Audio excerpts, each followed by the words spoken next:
ಎಲ್ರಿಗೂ ನಮಸ್ಕಾರ. ದಿನಕ್ಕೊಂದು ಕಥೆಯಲ್ಲಿ ಇವತ್ತಿನ ಕತೆ ತರಬೇತಿ. ಒಮ್ಮೆ ಒಬ್ಬ ಕಳ್ಳ ನಾಜೂಕಾಗಿ ಕಳ್ತನ ಮಾಡ್ತಾ ಇದ್ದ. ಒಂದು ಬಾರಿಯೂ ಅವನು ಸಿಕ್ಬಿದ್ದವನಲ್ಲ. ಅವನು ಕಳ್ಳ ಎಂದು ಯಾರಿಗೂ ಗೊತ್ತೇ ಆಗದೆ ಇರೋಷ್ಟು ಚೆನ್ನಾಗಿ ಕಳ್ತನ ಮಾಡ್ತಾ ಇರ್ತಾನೆ.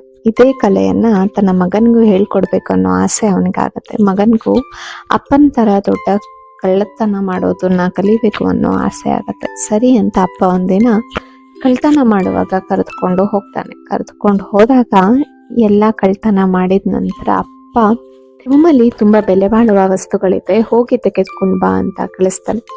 ಅವನು ತೆಗೆದುಕೊಂಡು ಬರಬೇಕು ಅನ್ನೋಷ್ಟರಲ್ಲಿ ಅಪ್ಪ ಬಾಗಿಲನ್ನು ಹಾಕಿ ಮನೆಯಿಂದ ಹೊರಗಡೆ ಓಡೋಗಿದ್ದ ಸದ್ದಿಗೆ ಮನೆಯವರೆಲ್ಲ ಎದ್ದು ಬಂದು ಏನೋ ಕಳ್ಳ ಬಂದಿರ್ಬೇಕು ಅಂತ ಓಡಿ ಬರ್ತಾರೆ. ಓಡಿ ಬಂದು ಎಲ್ಲ ರೂಮ್ಗಳನ್ನು ಚೆಕ್ ಮಾಡ್ತಾರೆ.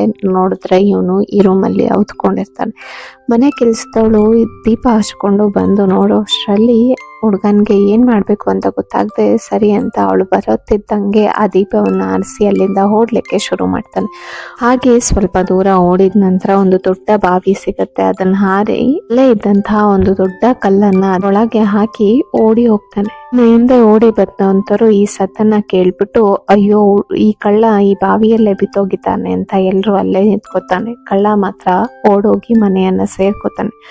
ಮಗ ಈ ತರ ಓಡಿ ಬಂದಿದ್ದು ಅಪ್ಪನ್ಗೆ ತುಂಬಾನೇ ಖುಷಿಯಾಗುತ್ತೆ. ಭಲೆ ಪರವಾಗಿಲ್ಲ, ತುಂಬಾ ಚೆನ್ನಾಗಿ ಕಳ್ತನ ಮಾಡ್ದೆ ನೀನು, ನಾನು ನಿನ್ನ ಚತುರತೆಯನ್ನ ಪರೀಕ್ಷೆ ಮಾಡೋದಕ್ಕೋಸ್ಕರ ಈ ತರ ಮಾಡಿದೆ, ನೀನು ಪಾಸ್ ಆದ ಎಕ್ಸಾಮ್ ಅಲ್ಲಿ ಅಂತ ಹೇಳ್ತಾರೆ. ಈ ಕಥೆಯಲ್ಲಿ ನಾವು ಕಲಿಬೇಕಾಗಿರೋದು ಕಳ್ಳತನ ಅಲ್ಲ, ಯಾವುದೇ ಸಂಕಷ್ಟ ಬಂದ್ರು ಅಲ್ಲಿಂದ ಪಾರಾಗುವ ರೀತಿ. ಆ ಕತ್ಲಲ್ಲಿ ಅವನಿಗೆ ದೀಪ ಆರಿಸ್ಬೇಕು ಅನ್ನೋ ಐಡಿಯಾ ಬಂದಿದ ತಕ್ಷಣ ನಂತರ ಓಡಿದ ನಂತರ ಬಾವಿ ಹತ್ರ ಹೋಗಿ ಕಲ್ಲನ್ನ ಎಸೆದು ತನ್ನನ್ನ ತಾನು ಸುರಕ್ಷಿತವಾಗಿ ಮನೆಯನ್ನ ತಲುಪಿದ್ದು ಇದು ಇಂಪಾರ್ಟೆಂಟ್ ಆಗುತ್ತೆ. ಈ ತರಬೇತಿಗಳು ನಮ್ಮ ಜೀವನದಲ್ಲೂ ತುಂಬಾ ಇಂಪಾರ್ಟೆಂಟ್ ಆಗುತ್ತೆ. ಯಾವುದೇ ಸಮಯದಲ್ಲೂ ಏನಾದ್ರೂ ಪ್ರಾಬ್ಲಮ್ ಆಗಿದೆ ಅಂದಿದ ತಕ್ಷಣ ಅದಕ್ಕೆ ಸೊಲ್ಯೂಷನ್ ಹುಡುಕಬಹುದು, ಅಲ್ಲೇ ಸೊಲ್ಯೂಷನ್ ಇರುತ್ತೆ ಅನ್ನೋದು ಈ ಕಥೆಯ ನೀತಿಯಾಗಿದೆ. ಇದನ್ನ ಅಳವಡಿಸ್ಕೊಳ್ಳೋಣ ಅಂತ ಹೇಳ್ತಾ ಇವತ್ತಿನ ಕಥೆಯನ್ನ ಮುಗಿಸ್ತಾ ಇದ್ದೀನಿ. ನಾಳೆ ಮತ್ತೊಂದು ಹೊಸ ಕಥೆಯೊಂದಿಗೆ ಭೇಟಿಯಾಗೋಣ. ಅಲ್ಲಿಯವರೆಗೆ ನಮಸ್ಕಾರ. Thank you so much.